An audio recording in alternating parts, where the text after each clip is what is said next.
오늘 이 시간 우리에게 주시는 하나님 말씀은 신약 성경 누가복음 6장 말씀입니다.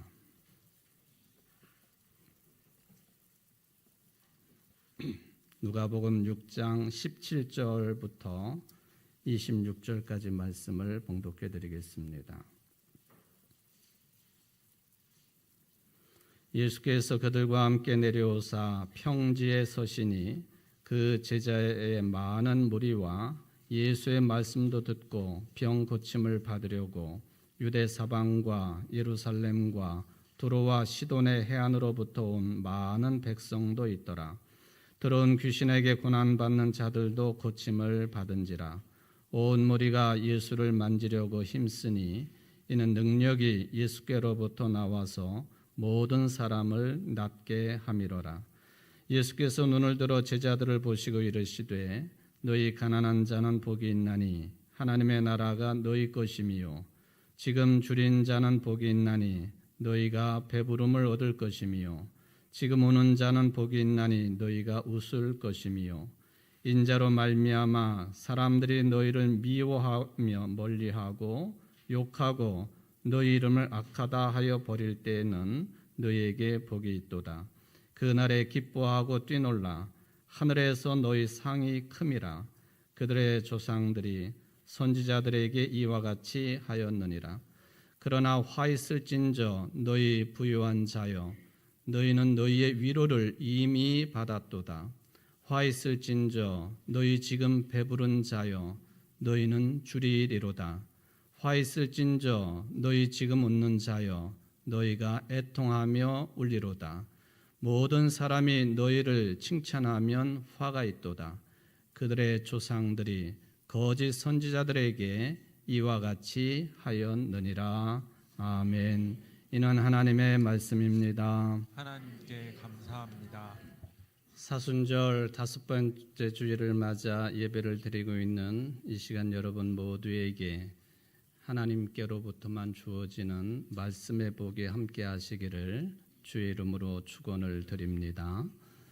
성경을 읽어보면은 복은 하나님께로부터만 주어지는 것이다라고 정리가 되어 있습니다. 물론 우리 인간들이 하나님께 복을 주는 경우도 가끔 있어요.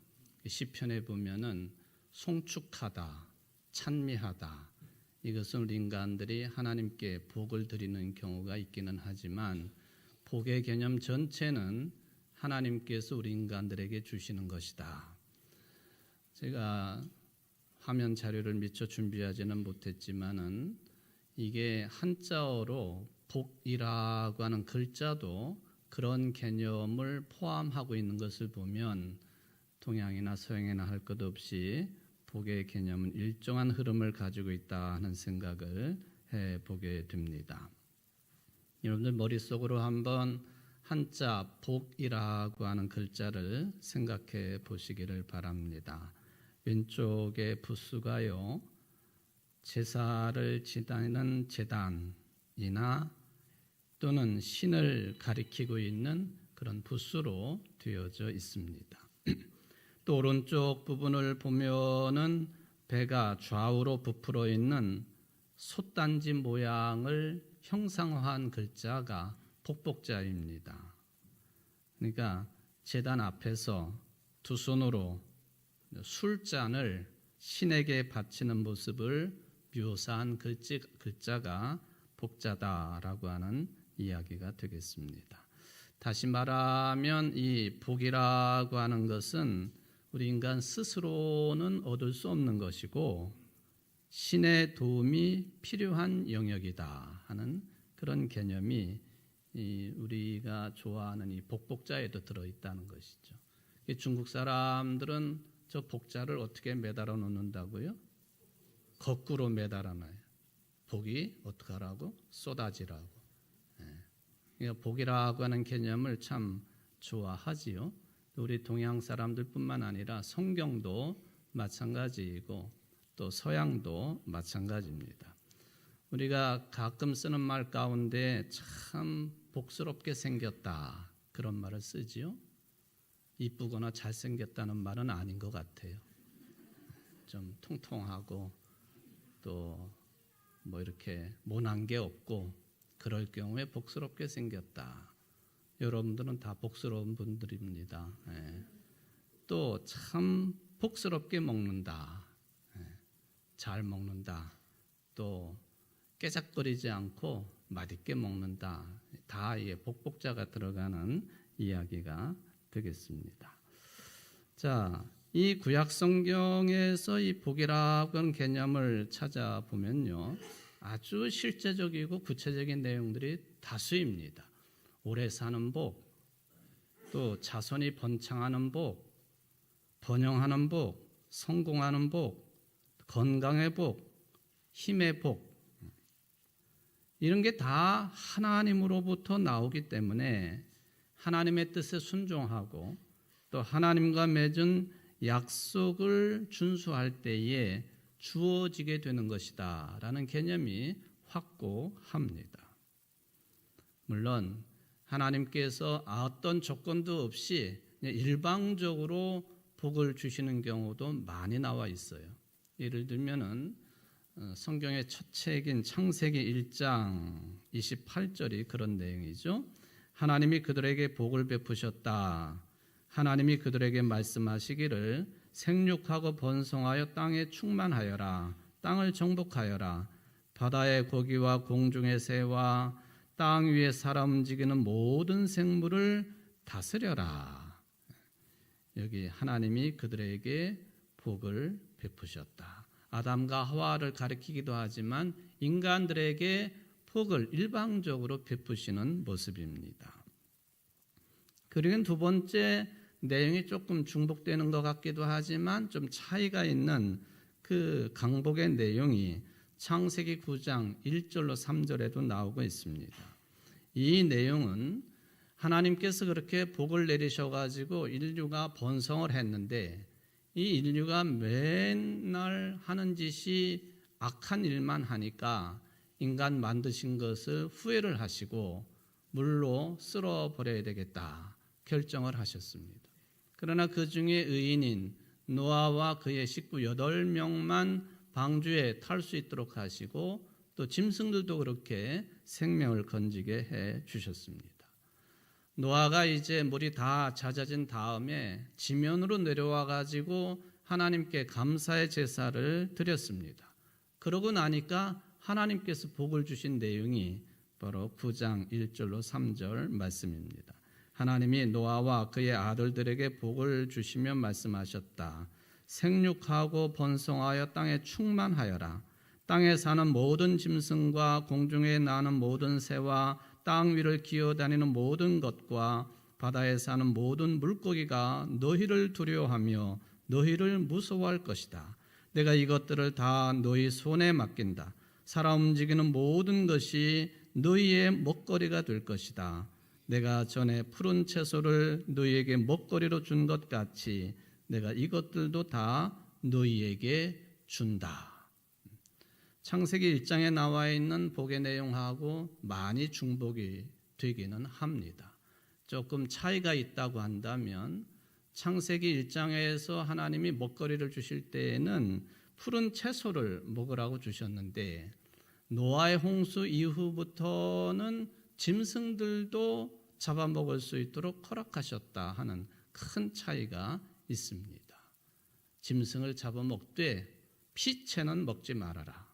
피는 생명이다 하는 말씀이 덧붙여져 있습니다. 그런데 구약 성경에서 그래도 가장 유명한 축복의 말씀을 꼽아보라. 그러면은 창세기 12장에 나와 있는 하나님이 아브라함을 부르시며 주신 축복의 말씀이라고 여겨집니다. 주님께서 아브라함에게 말씀하셨다. 너는 네가 살고 있는 땅과 네가 난 곳과 너의 아버지의 집을 떠나서 내가 보여주는 땅으로 가거라. 내가 너로 큰 민족이 되게 하고 너에게 복을 주어서 네가 크게 이름을 떨치게 하겠다. 너는 복의 근원이 될 것이다.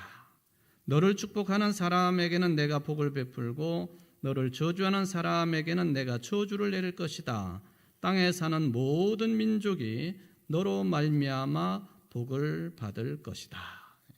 아브라함이 복의 근원이 되는 근거가 창세기 12장 1절 이하의 말씀에 나와 있습니다.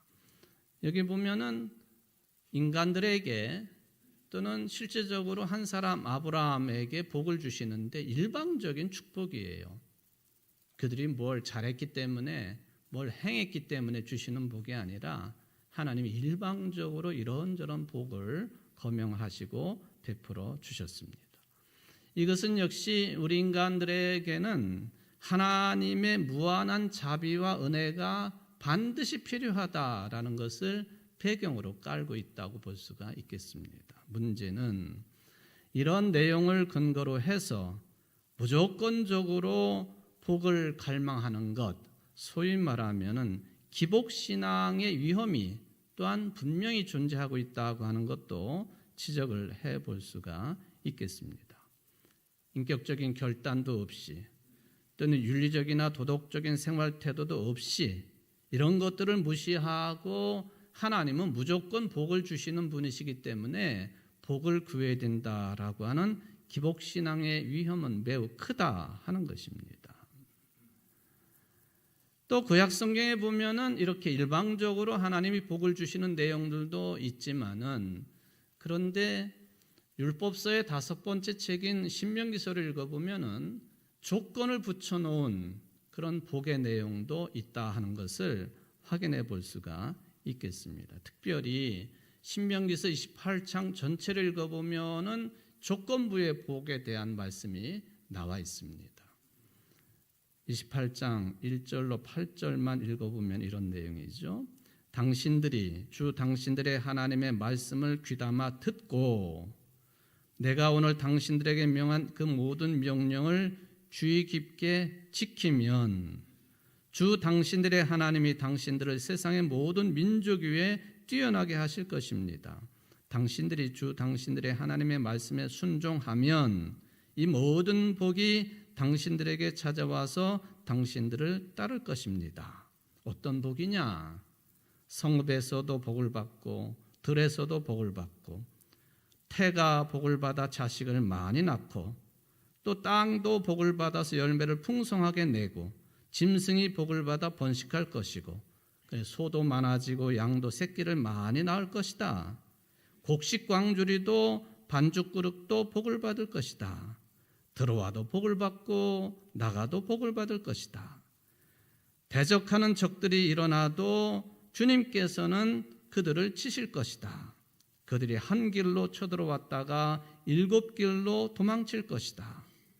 주님께서 명하셔서 당신들의 창고와 당신들의 손으로 하는 모든 일에 복이 넘치게 하실 것이다. 그래야 주 당신들의 하나님이 당신들에게 주시는 땅에서 복을 주실 것이다 하는 내용입니다. 여기는 분명하게 단서가 붙어 있어요. 이러이러할 때 이러이러한 복을 주신다 하는 말씀이죠. 말씀을 귀담아 듣고 그 모든 명령을 주의 깊게 지키면 당신들의 하나님의 말씀에 순종하면 귀담아 듣고 주의 깊게 지키고 순종하면 이러한 복들이 하나님으로부터 주어지게 된다 하는 소위 말하면 조건부의 복이다라고 볼 수가 있겠습니다.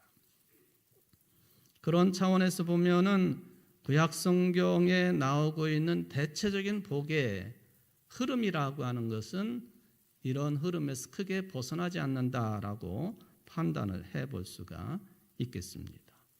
저는 오늘 이 구약 성경의 대체적인 복의 흐름과 더불어서 오늘 누가복음서에서 언급하고 있는 복의 내용을 좀 비교를 해보려고 합니다.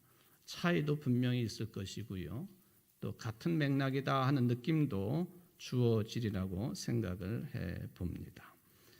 복음서가 4종류의 책인데 그 중에서도 3번째 복음서인 누가복음서를 읽다가 보면은 하나님께서 사람들에게 내리시는 복이 얼마나 따뜻하고 정감이 있고 부드럽고 자상한지를 확인을 하게 됩니다. 왜냐하면 누가복음은 다른 복음서보다도 특히나 죄인들의 구원에 대해서, 어린이들과 여성들의 구원에 대해서, 또 몸이 아픈 사람들의 구원에 대해서, 정신적으로 문제를 안고 있는 사람들의 구원에 대해서 많이 언급하고 있기 때문에 그렇습니다. 잘나고 똑똑하고 건강하고 많이 가지고 있고 당시에 의인이라고 스스로 칭하고 있는 사람들 말고 그 외의 주변 인물들, 이런 사람들에 대한 구원의 말씀이 많이 기록되어 있는 책이 바로 누가복음서이기 때문에 그렇다 하는 것이죠. 죄인들이 구원받습니다. 병자들이 나음을 얻습니다. 특별히 이 삭개오의 구원에 관한 말씀을 보면은 하나님께서 내리시는 축복 중에서도 가장 강도가 높은 축복이 죄인 중에 괴수인 삭개오에게 주어지고 있는 것을 확인하게 됩니다. 누가복음 19장 9절에 보니까 오늘 구원이 이 집에 이르렀다. 이 사람도 아브라함의 자손이다. 얼마나 놀라운 복입니까? 이렇게 보면은 예수님께서는 어떤 죄인도 회개하고 하나님께 돌아서기만 하면은 얼마든지 축복과 구원의 대상이 될 수 있다고 하는 것을 선포하신 것입니다. 놀랍게도 예수님께서는 부자들이 성전에서 자랑스럽게 헌금을 드리는 거액의 헌금보다도 마음을 담고 정성을 담은 가난한 과부의 2냥의 렙돈을 축복하신 분이셨습니다. 그리고 당대 독실한 신앙인들이라고 여겨졌던 율법학자들이나 바리새인들보다도 아예 사람 취급도 받지 못했기 때문에 사람들 숫자에 수요에도 들어가지 않았던 여성들과 어린아이들을 축복하신 분이라고 되어 있습니다. 세상 사람들로부터 손가락질 당하고 인간 취급을 받지 못하고 공동체로부터 쫓겨날 수밖에 없었던 탕자와 탕녀들까지도 축복하신 분이 예수님이셨습니다. 이런 자들에게 구원을 선포하시고 이렇게 살아가라 하고 계약을 맺으신 분이 저와 여러분들의 그리스도이신 예수님이시다라고 하는 것을 믿으시는 여러분들 되시기를 바랍니다. 그런 의미에서 오늘 누가복음의 복에 관한 말씀들은 의미심장하다고 생각되어집니다. 오늘 누가복음 6장 본문 같이 읽으시면서 이게 팔복 내용 아닌가? 그렇게 생각되어졌을 거예요. 팔복은 마태복음 5장에 나와 있는 내용이 팔복입니다. 누가복음 이 6장에 나와 있는 것을 팔복이라고 부르지는 않지만 오히려 4가지 복을 이야기하고 4종류의 화를 언급하셨기 때문에 서로 크게 비교가 되는 내용을 가지고 복을 선언하신 내용이 누가복음 6장의 말씀이 되겠습니다. 그럼 예수님께서 어디에서 이런 말씀들을 주셨느냐? 마태복음의 팔복은요, 산상수훈에 포함이 됩니다. 산에서 주신 말씀이다, 그런 얘기예요.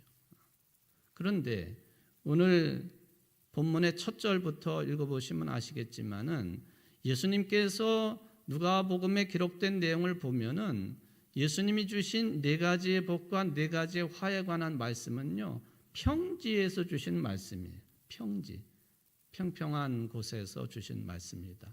그래서 우리는 팔복은 산상수훈에 포함이 되어지고 이 누가복음의 4가지 복과 4가지 화는 평지 설교에 속하는 것이다. 그렇게 해석하기도 합니다.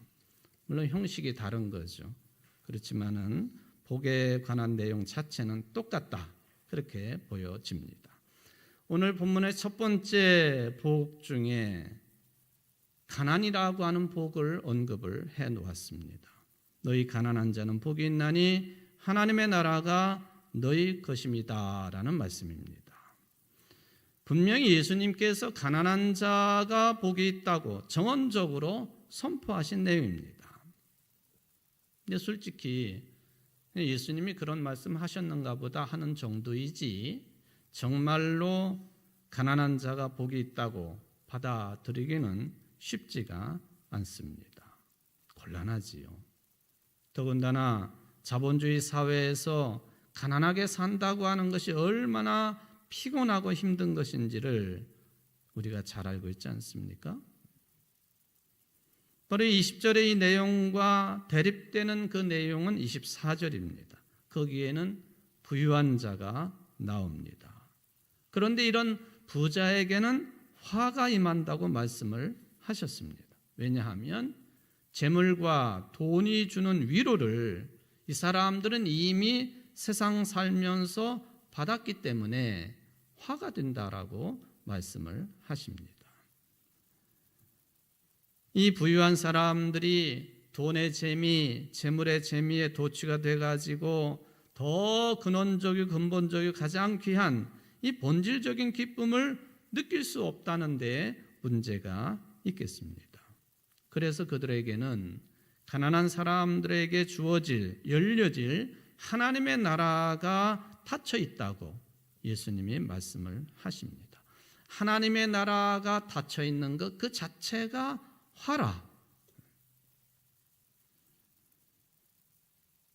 우리가 늘 듣는 이야기지만 누가복음을 읽다가 보면은 예수님께서 많은 비유의 말씀을 주셨는데 그 비유의 절반 정도가 바로 이 재물과 돈에 관한 내용이 비유로 사용되어집니다. 그러니까 그만큼 돈과 재물은 인간의 가장 큰 관심사 중에서도 으뜸이라고 하는 내용이죠. 물질의 바른 사용에 대한 관심을 예수님이 많이 가지셨다 그런 뜻입니다. 누가복음의 관심사이기도 하지요. 예를 들면은 부자와 거지 나사로의 비유, 돈에 관한 내용입니다. 어리석은 부자의 비유 마찬가지입니다. 불의한 청지기의 비유 마찬가지입니다. 재물을 세상 살면서 어떻게 사용하느냐에 따라서 하늘나라가 열릴 수도 있고 닫힐 수도 있다. 복이 되기도 하고 화가 되기도 한다 하는 말씀이죠. 선한 사마리아 사람의 비유 마찬가지입니다. 선한 사마리아 사람 자신의 재물로 강도 만나 죽어가는 사람을 위해 사용했다 하는 것입니다. 탕자의 비유도 돈 문제입니다. 허랑방탕하게 아버지의 재산을 다 허비한 탕자, 이 비유의 큰 비중을 차지하고 있지 않겠습니까? 불의한 청지기의 비유도 마찬가지입니다. 심지어는 예수님이 이렇게까지 말씀하십니다. 불의한 재물로 친구를 사귀어라. 그래서 그 재물이 없어질 때에 그들이 너희를 영원한 처소로 맞아들이게 하여라. 재물과 영원한 처소가 분명하게 연결이 되어 있습니다. 돈과 재물의 사용의 방식과 삶의 태도가 하늘나라가 열릴 것인지 닫힐 것인지와 연결되는 것처럼 예수님의 말씀입니다. 너희가 불의한 재물에 충실하지 못하다면 누가 참된 것을 너희에게 맡기겠느냐. 누가복음 16장 9절 11절 말씀이지요. 누가복음 12장에 보면 또 부자의 비유가 나와요. 어떤 사람이 예수님께 와가지고는 내 형을 명하여서 유산을 나랑 나누게 해주십시오라는 요청이었습니다. 예수님이 이 비유를 이런 말씀으로 끝내셨습니다. 어리석은 자여, 오늘 밤에 내 영혼을 도로 찾으리니 그러면 내 준비한 것이 누구의 것이 되겠느냐? 자기를 위하여 재물을 쌓아두고 하나님께 대하여 부유하지 못한 자가 이와 같으리라. 도대체 준비한 재물이 누구 것이 되겠느냐? 자신만을 위해 재물을 사용하는 사람, 하나님의 나라 문이 닫히게 되어진다. 그 개념이 여기에도 등장합니다. 잘 알고 있는 가난한 나사로가 죽은 뒤에 아브라함 품에 안겼습니다. 반면에 부자는 지옥불에 떨어졌습니다. 이유는 한 가지예요. 부자는 살았을 때 좋은 것을 이미 받았지만은 나사로는 살아있는 동안에 힘들었고 고난을 받았다고 하는 것, 그가 한 가지이지요. 그렇기 때문에 산상수훈에 속하고 있는 마태복음 6장 24절 말씀에 너희가 하나님과 재물을 겸하여 섬기지 못한다라고 아주 단호하게 예수님이 말씀을 하십니다. 질문이 생겨요. 왜 예수님께서는 부유한 사람들의 운명을 이렇게 위험하게 보셨을까? 반면에 가난한 사람들의 운명을 희망적으로 보신 이유는 뭘까? 예수님이 가난하셔서 그랬을까? 예수님이 그렇게 말씀하셨죠? 인자는 머리 둘 곳도 없다. 집도 절도 없다는 말씀이에요. 당신의 머리 둘 곳도 없는, 아무것도 가진 것이 없는 분이셨기 때문에 가진 자들을 증오했다는 말인가? 그런 질문도 가능하겠죠. 그런데 제가 볼 때에는 가난한 사람들이 하나님의 나라를 얻게 되어서 행복하다고 하는 말씀하고 부유한 사람들이 위로를 이미 받았기 때문에 불행하다라고 하는 말씀은 떨어지는 게 아니라 서로 연결이 되어 있다라고 하는 판단을 해보게 됩니다. 문제는 부유한 사람들의 영혼이 그들이 지니고 있는 것, 그들이 누리고 있는 문명, 그들이 취하고 있는 교양만으로는 영혼이 강건해지거나 건강해질 수 없다는 것입니다. 이런 게 쌓이면 쌓일수록 열려야 될 하나님의 나라의 문은 더 공고하게 닫혀지게 된다고 하는 것이죠. 만약에 우리 그리스도인들이 이런 성찰을 하지 않고 산다고 한다면 하나님의 뜻은 점점점 멀어지는 것이죠. 이게 문제라. 그것 자체가 영혼이 병든 것이다 라고 볼 수가 있겠습니다. 그렇기 때문에 부유한 사람들은 이미 위로를 받았기 때문에 화가 있다라고 하는 말씀이 가까이 다가오게 됩니다.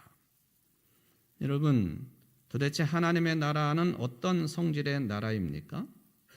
하나님만이 우리 인간들에게 허락하시는 삶의 참된 능력을 가리키는 게 하늘나라 아닙니까? 온갖 별들로 또 행성들로 장식이 되어 있는 저 우주 공간이 하늘나라라고 아직도 생각하는 분이 계십니까? 그건 아니죠. 자유와 평화와 안식과 기쁨과 환희와 사랑이 풍성한 그러한 삶, 이게 하늘나라이고 그런 삶을 누릴 줄 아는 사람이 진실로 복된 자들이다라는 게 예수님의 판단이고 말씀입니다. 재물은 뭐냐? 우리 인간들이 세상 사는 동안에 편리하게 살 수 있도록 도와줄 뿐이지 이런 근본적인 삶의 능력을 허락하지는 못하게 되어 있습니다. 오히려 반대죠. 재물이 많고 또 가진 것이 많으면 독단적인 사람이 될 가능성이 훨씬 더 농후합니다. 다른 나라 이야기라서 좀 미안하지만 미국의 대통령이 그런 사람 아닙니까? 가진 게 너무 많아요. 너무 많아. 그러니까 말을 함부로 막 하지 않습니까? 우리나라가 이번에 26%의 관세 폭탄을 맞지 않았습니까? 우리나라는 아무런 준비 대비도 없이 두들겨 맞습니다. 일본도 마찬가지고요. 팔레스틴 땅에 있는 가자 지구에 사는 팔레스틴 사람들을 이주시키고 쫓아내고 거기를 멋진 휴양지로 만들겠다고 합니다. 카나다 땅도 빼앗고 그린란드 땅도 빼앗아 가지고 귀속시키겠다고 이야기합니다. 최고 부자 나라, 최고의 부자인 사람이 군사 최강국이라 제멋대로 발언하는 것입니까? 국내 정치적으로는 유리할는지 모르지만은 이렇게 하다가 보니까 아주 구체적으로 돈만 가지고 이야기하는 사람의 입 때문에 증시가 폭락하지 않았어요, 여러분들? 4월 3일, 4일 이틀 동안에요. 미국의 시가총액이 6조 6천억 달러, 자그마치 한국 돈으로 9,600조 원이 날아가 버렸어요. 그런 말 때문에. 자기야 그러거나 말거나 잘 사는 사람 아닙니까? 구약 성경을 통해서, 신약 성경을 통해서 하나님만이 우리에게 허락하시는 것을 받으려고 한다면 세상이 제공하는 것 거절할 줄 있어야 된다는 거예요. 이게 우리의 딜레마이죠. 딜레마라고 하는 단어 잘 아시지 않습니까? 이게 헬라어인데요. 디 두 번이라고 하는 뜻하고 레마 제한, 명제라고 하는 말이 합해진 거예요. 진퇴양난의 의미라는 거예요. 선택해야 될 길은 두 가지 중에 하나로 정해져 있는데 어느 한쪽을 선택을 해도 그게 올바르지 않은 결과가 나오는 곤란한 상황을 딜레마라고 하지요. 한쪽을 택하면 한쪽을 포기해야 되니까. 그렇다고 둘 다 선택하거나 둘 다 포기할 수도 없는 곤란한 상황입니다. 그런데 우리 그리스도인들도 이 두 가지를 다 원합니다. 물질적인 세상에 주는 위로와 재미도 얻기를 원하고 하나님의 나라의 문도 열려지기를 원하는 것 아닙니까?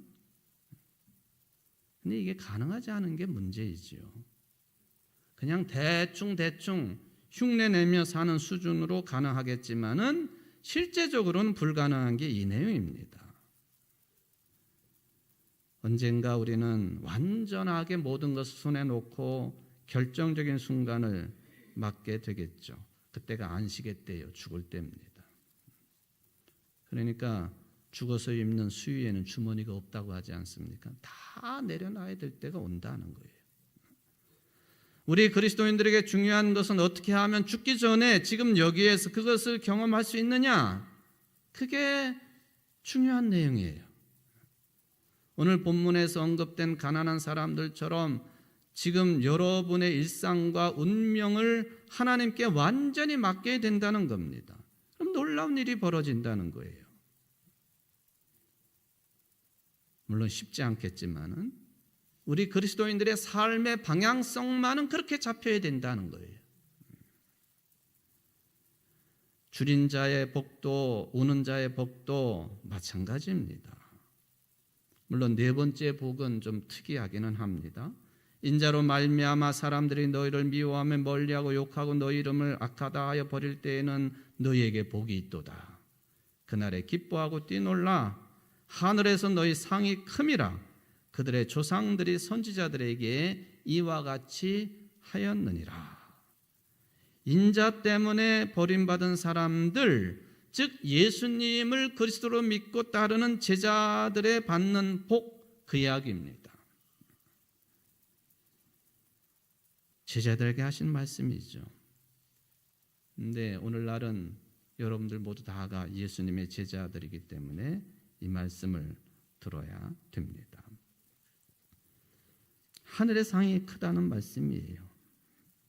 반면에 모든 사람에게 칭찬 들으면 화가 있다고 말씀하십니다. 왜냐하면 구약 성경에 따르면 그런 칭찬은 거짓 선지자들이 들었던 것이기 때문에 그렇습니다. 거짓 선지자들, 대중의 이러한 욕망을 자극을 해가지고 인기를 끄는 사람들 아닙니까? 일종의 선동가들이지요. 오늘날 정치적인 용어로 바꿔 말하면 포퓰리스트 정치인들입니다. 대중의 이러한 현실적인 욕망을 계속 자극을 함으로써 이득을 얻는 사람들이죠. 히틀러가 말이죠. 그런 사람의 대가였습니다. 대가였어요. 이런 사람들은 거짓 선지자들이기 때문에 하나님께서 주시는 하늘의 상이 없는 사람들입니다. 그들 영혼에 평화와 안식이 없다는 뜻이지요. 그 문제는 죽음 이후가 문제인 거죠. 죽음 이후. 어떻게 이런 거짓 선지자와 참된 선지자를 구분할 수 있겠는가? 이미 이제 우리나라가 며칠 전에 지나간 일이긴 합니다만은 이 엄중한 사태 앞에서 설교를 하는 목사들이 서로 다른 이야기들을 했습니다. 누가 옳은 걸까요? 누가 하나님의 뜻을 찾으려고 애쓰는 자이고 누가 성도들을 종교적으로 선동하는 선동꾼이었습니까? 마찬가지예요. 복 있는 사람과 화 있는 사람 어떻게 분간할 수 있겠습니까? 쉽지가 않아요. 그런데 본문에는 이미 대답이 들어 있습니다. 하늘의 상이 무엇인지를 깨달을 때만 복과 화를 구분할 수 있다는 겁니다. 여러분들 하늘의 상이 무엇인지를 구분할 줄 아는 성도들이 되시기를 바랍니다. 지금 여기에서 하나님만으로 만족할 수 아는 것, 지금 여기에서 현실의 삶에서도 하나님만으로 주님만으로 만족할 줄 아는 게 곧 하늘의 상이에요. 이게 이어지는 거예요. 죽어서 무슨 천당 그런 개념도 있겠지만은 지금 여기에서 그런 사람들에게는 가난도 복이에요. 그런 사람들에게는 줄이는 것도 복이에요. 그런 사람들에게는 우는 것도 복이에요. 그런 사람들에게는 주님 때문에 핍박당하는 것도 복입니다. 세상에서 무시당해도 기뻐할 수 있는 거지요. 모두 다가 우리가 이런 하늘의 상을 바라보고 일희일비하지 않고 기쁨 충만하게 이 소란스러운 현실을 헤쳐나갈 수 있는 힘이 주어지는 복이 있는 사람입니다. 사랑하는 성도 여러분, 하나님만으로 만족하십시오. 그게 복음이고 그렇게 하늘의 상이 그것이라고 하는 것을 깨닫는 자들은 어떤 경우에도 복 있는 삶을 살아갈 수 있는 사람입니다. 사순절 깊은 계절인데 절제하고 또한 하나님 앞에 회개하고 겸손해야 될 때 제발 이 물질의 문제에 있어서도 복 있는 사람들이 되시기를 주의 이름으로 축원을 드립니다. 자비하신 하나님 아버지 감사를 드립니다. 어떤 게 복인지요? 헷갈릴 때가 너무나도 많습니다.